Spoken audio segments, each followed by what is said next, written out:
Même si c'est métaphorique, je me sens vraiment comme un moine qui vit en dehors de son temple. Je sens que je dois mixer entre mon délire de moine et ma vie dans cette société-là.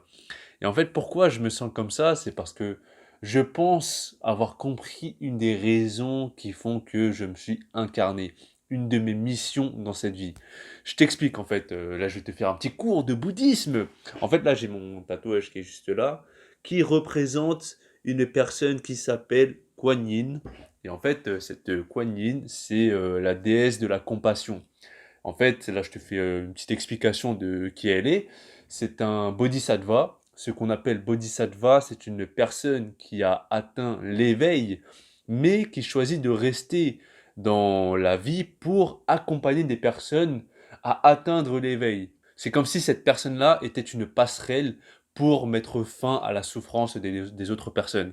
En fait, ça, c'est une version parmi tant d'autres, parce qu'il y a des versions pour les Chinois, pour les Indiens, etc. Il y a beaucoup de représentations aussi, mais cette version-là me plaît parce que je m'y retrouve en fait. De toute façon, je te mettrai un lien dans la description si jamais tu as envie de faire tes recherches dessus pour approfondir tout ça. Mais je me retrouve vraiment dans cette version parce que je considère que c'est une chose que j'arrive à faire et c'est une chose que je vais faire dans cette vie.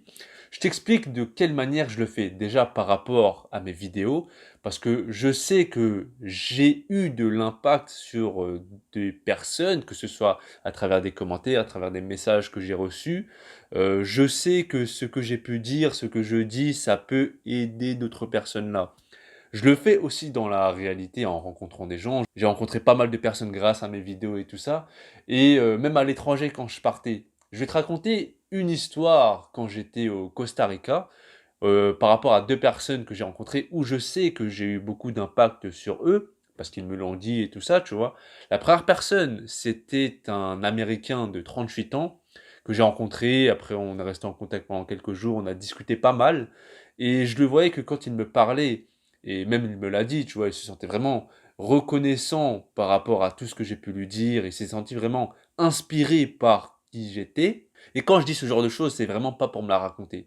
Là, je t'explique juste comment ça s'est passé et tout ça. Et la deuxième personne, c'était un Autrichien de 50 ans.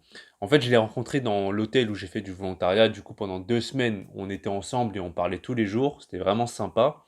Et en fait, lui, il m'avait dit qu'il avait fait un burn-out, qui fait que c'est pour ça il sentait le besoin de voyager, de partir et tout ça. Et il voyait un psy. Mais il m'a dit que son psy ne l'a pas vraiment aidé, ne l'a pas vraiment compris. Il avait toujours ce rapport en décalage et tout ça. Et le fait d'avoir parlé avec moi pendant 2 semaines, eh bien, il s'est senti beaucoup plus compris, beaucoup plus aidé que son psy. Maintenant, je suis pas en train de dire que je suis plus fort qu'un psy, que je suis meilleur ou quoi que ce soit. Non, pas du tout. C'est juste que ça dépend des personnes avec qui l'on parle et tout ça. Mais je peux avoir autant d'impact qu'un professionnel et tout ça, tu vois. Et du coup, cette même personne, cet Autrichien de 50 ans, quand on s'est quitté, genre on se check, on se dit au revoir et tout ça, le mec, il avait les larmes aux yeux. Et ça m'a vraiment touché et marqué parce que je me suis dit, ah ouais, moi, je peux faire ce genre de choses. Moi, je peux avoir autant d'impact sur une personne. Et ça, c'est vraiment quelque chose qui fait que je pense être là pour ça. Parce que c'est pas les seules personnes avec qui j'ai pu faire ça. Pendant tous mes voyages, en fait, j'ai pu rencontrer pas mal de personnes où j'ai vraiment ressenti cette reconnaissance des autres personnes vis-à-vis de moi. J'ai vraiment senti que j'ai pu les aider par rapport à ce que j'ai pu leur dire, par rapport à qui j'étais, en expliquant ma vie, ma façon de penser, ce que je faisais, etc. Et c'est pour ça que je pense être là pour ça, avoir cet impact comme un moine, tu vois, pour ceux qui connaissent pas le délire des moines dans les temples et tout ça. À la fin, ils racontent toujours des histoires avec une morale, à la fin, avec une certaine sagesse. Et c'est pour ça que dans une autre vidéo, j'avais dit que mon but ultime dans cette vie, c'était d'être un homme sage, de toujours tendre vers la sagesse. D'abord pour moi, mais ensuite pour les autres. Puisque je considère que je serai éternellement un étudiant dans cette vie, j'ai toujours besoin d'apprendre, mais ce que j'apprends, je ne le garde pas que pour moi, c'est aussi pour les autres. En fait, je fais des passes. Je prends là, je fais une passe. Je prends là, je fais une passe. Et ça nous aide tous les deux, en fait.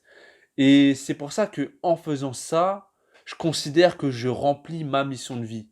Le problème, c'est que je dois m'adapter dans cette vie en société puisque je suis hors de mon temple.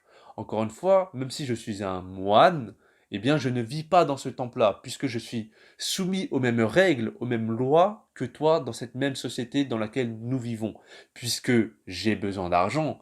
Le problème, c'est que ce que je fais avec les gens et en général, je ne demande pas d'argent, j'ai pas besoin, tu vois. C'est pas comme si je demandais une somme d'argent à une personne qui a besoin d'aide.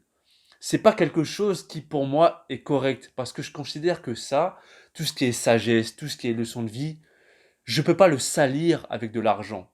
Le problème, c'est que la société dans laquelle on vit salit cette tâche, salit cette mission. Mais c'est vraiment une chose que moi je refuse de faire en fait. Du coup, j'ai vraiment ce problème-là d'allier sagesse, argent, société, temple, etc. Et c'est pour ça que je galère autant dans cette vie. Et c'est pour ça que j'essaie de m'en sortir, j'essaie de trouver quelque chose de compatible entre la vie en société et ce que je peux faire qui n'est pas du tout matériel. Parce que je considère que j'agis dans les coulisses, j'agis dans le domaine spirituel, émotionnel, mental. Et pour ça, tu vois, dans une société où l'on ne voit qu'avec les yeux et pas plus loin, on ne voit pas avec le cœur, eh bien ce que je fais, c'est peut-être pas du tout crédible. Je ne suis peut-être pas du tout légitime, encore une fois, parce que les gens, ils se disent que, ah ouais, t'es pas un psychologue, t'es pas un psychanalyste, tu gagnes pas d'argent, t'as pas de diplôme, t'as pas de statut social, etc. Mais ce que je peux faire avec des personnes qui sont dans une situation de besoin, de souffrance, je peux avoir autant d'impact qu'un professionnel. Et c'est pour ça que, étant donné que je le fais à ma sauce, eh bien, je dois jongler entre tout ça, entre le fait de devoir travailler à côté, de m'en sortir, et de toujours garder cette mission que j'ai en tête, et je pense pour laquelle je suis fait. Parce que je ne peux pas faire semblant de ne pas apporter aux autres. J'ai eu beaucoup de retours qui fait que ça me conforte dans le rôle que j'ai. Peu importe ce qu'on va me dire. Ouais, tu travailles pas, tu sers à rien. Voilà, tout ce qu'on peut dire sur les personnes qui ne travaillent pas, etc. Maintenant, ça ne veut pas dire que je veux pas travailler, tu vois, dans le sens où si je suis hors de mon temple, je dois m'adapter à cette société. Du coup, je dois travailler, je dois faire du fric, etc. Maintenant, c'est difficile pour moi de jongler dans cette situation. Et en fait, si je te parle de ça, c'est parce que le moine, il a une certaine image. Tu vois, dans les pays bouddhistes, en fait, il est nourri et logé gratuitement. Là, on va dire, ah ouais, il a la belle vie et tout ça. Mais c'est pour ça que j'ai voulu faire moine. Je te mets une photo juste là pour que tu puisses voir à quoi je ressemblais et tout ça. Et je te mettrai la vidéo aussi à la fin. Mais en fait, j'ai voulu voir la vie de moine, à quoi ça ressemble, qu'est-ce qu'ils font. Donc, ok, ils sont nourris, logés gratuitement, mais à côté, c'est un travail. Dans le sens où je me levais à 3 heures du matin pour faire des prières et tout ça.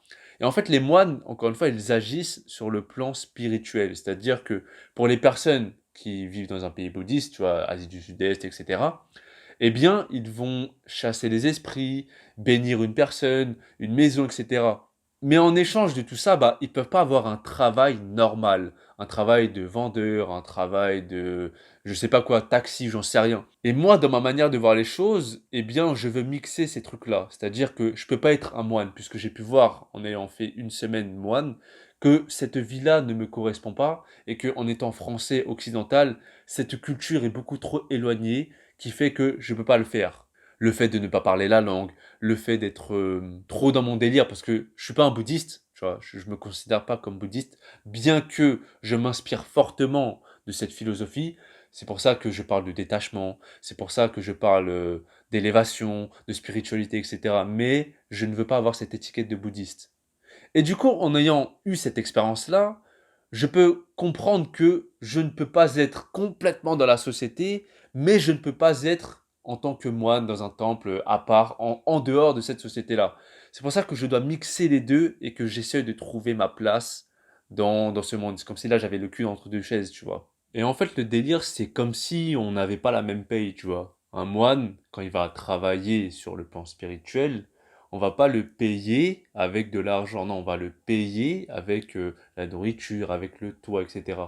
Et c'est pour ça que c'est difficile parce que c'est pas comme si je pouvais faire la même chose, pas parce que, encore une fois, je suis dans la même société que toi, Mais j'ai pas envie de travailler comme le salarié lambda parce que je considère que je fais autre chose, mais je dois adapter ça à la société dans laquelle on vit, encore une fois. J'ai pensé à faire une chose, et là je sais très bien qu'on va me cracher dessus, c'est que je pense à ouvrir un Tipeee pour que les personnes qui le veulent puissent me faire un don, tu vois. Et parce que de cette façon-là, moi je me dis que je ne force personne. Si les gens veulent me faire un don, qu'ils le fassent. Et même si je sais qu'on va me cracher dessus, parce qu'on m'a déjà craché dessus quand j'ai ouvert mon Utip, qui aujourd'hui est fermé, mais je sais que quand je vais ouvrir mon Tipeee, je sais pas quand, tu vois, mais je vais le faire, on va me cracher dessus aussi.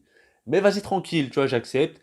C'est les règles du jeu. Encore une fois, on va me dire, ouais, mais t'es personne, t'es pas un professionnel, t'as pas le statut, etc., t'as pas de diplôme. Tranquillement, tu vois. De toute façon, je peux pas faire semblant et nier le fait que oui, je peux apporter aux gens parce que j'ai pas tout dit, tu vois, sur tout ce que des personnes on peut me dire. C'est pas le merci lambda qu'on va dire à la boulangère quand on va acheter du pain, qu'on va faire ses courses. On m'a vraiment remercié d'une manière vraiment je le sens que j'ai vraiment apporté quelque chose aux gens, tu vois. Ça, je peux pas le nier. Ce que l'Autrichien peut me dire, ce que l'Américain peut me dire, ce que d'autres personnes on peut me dire en face et sinon à l'écrit dans les messages privés. Tout ça, tu vois, je peux pas faire comme si ça n'existait pas. Maintenant, à moi de m'adapter encore une fois. Et oui, voilà, pour ceux qui se demandent ma situation, etc., bah, j'ai de la chance. Je sais pas si je peux appeler ça de la chance, mais j'habite avec ma famille, je suis en bon terme avec eux. Tous les mois, je participe financièrement, tu vois, je glisse un petit billet. Peut-être qu'il n'est pas énorme, mais voilà, je glisse un billet, puis voilà. C'est pour ça que à côté, je sais très bien que en étant dans cette société-là, et parce que je ne suis pas complètement un moine, eh bien, je dois travailler, je dois avoir un salaire, etc. J'essaie, encore une fois, de mixer les deux, de rendre tout ça compatible, bien que je sais que ça ne l'est pas vraiment, étant donné que si un moine se met hors de cette société-là, c'est pour une raison, c'est parce qu'il peut apporter autre chose, apporter un visage différent, un regard différent plutôt, qu'une personne qui est en plein dedans dans la société, tu vois. Mais bon, ça c'est un autre sujet. J'en ferai une autre vidéo. Et si je dis que je suis hors de mon temple, encore une fois, c'est parce que cette vie complète monastique ne me convient pas, tu vois. C'est-à-dire que je prends un petit peu partout ce qui peut me faire grandir en tant que personne. Pour faire simple, je vis normalement comme tout le monde en ayant des principes, je vais pas dire religieux, mais plus spirituels, que j'essaie d'appliquer dans la vie en société, tu vois. Et c'est pas facile, même si c'est pas censé être facile. Maintenant, je suis un mec normal, tu vois. J'ai mes potes, je sors de temps en temps, même si c'est pas beaucoup. Je compte même plus le nombre de vendredis, samedis soirs où je suis resté chez moi. Mais tranquille, de temps en temps, je sors.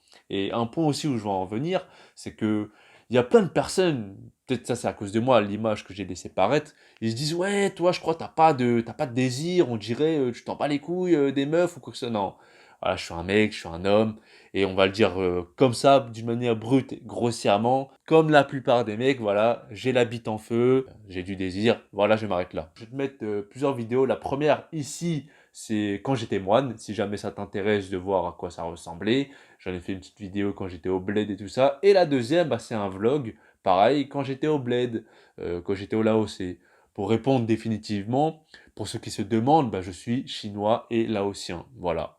Bah, merci de m'avoir écouté. À la prochaine. Paix, rire, amour. Ah ouais, j'ai oublié de dire. Peut-être qu'on a l'impression que c'est toujours moi qui vais aider les autres, donner, etc. Alors que non. Moi aussi, il y a des moments où j'ai besoin d'aide, où je suis en difficulté, où je comprends pas tout, où voilà, je suis en souffrance aussi. Donc, au début de vidéo, j'ai dit que l'histoire de Kuan Yin, tu vois, Kuan Yin m'inspirait beaucoup, mais je suis loin d'être un être éveillé, ok? Je lui arrive même pas à la cheville, je suis encore tout en bas de ce cycle d'incarnation, donc je suis pas là le mec qui va faire des trucs de fou, donner des conseils de sagesse et tout, mais comme je l'ai dit dans une autre vidéo, je tends vers cette sagesse et je fais de mon mieux. Et je vais te mettre un film dans la barre d'infos qui s'appelle Samsara. Je vais pas te raconter tout ce qui se passe dans le film, ni la fin et tout ça, mais en gros, c'est l'histoire d'un moine qui retourne dans la société et qui expérimente différentes choses. Putain, j'espère qu'on m'entend bien.